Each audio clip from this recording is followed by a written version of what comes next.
First we need to turn off the switch and unplug the power. Disassemble the laser pad cable.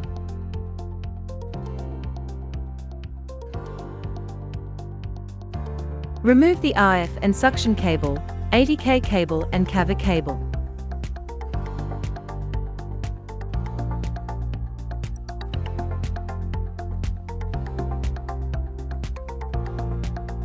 Disassemble the filter. Remove all handles and laser plates. Remove the bracket of the laser board and replace the pre-installed screws.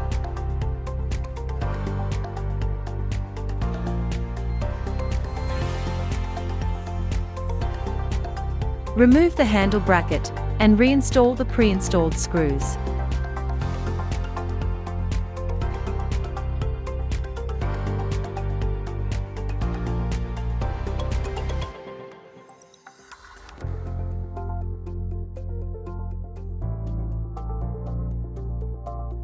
Remove the wire hanging bracket and replace the pre-installed screws.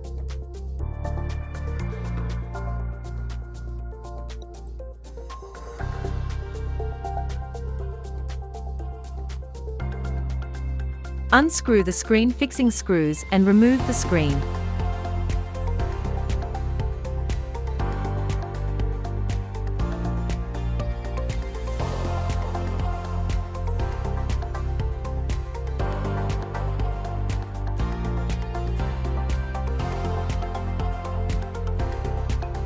Put all components in the road case.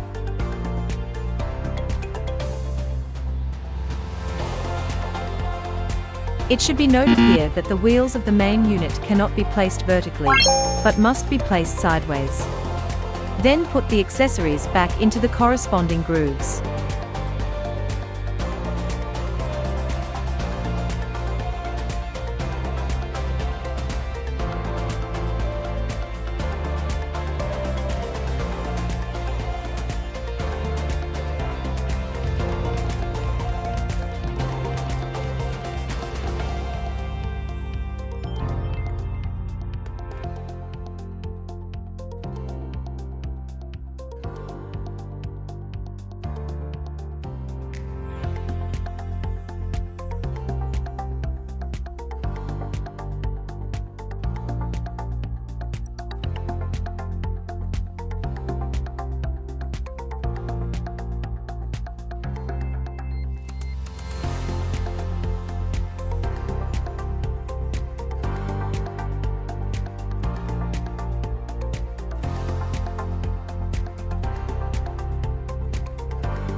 Fasten the latch and make a clockwise rotation of the flap to secure the road case.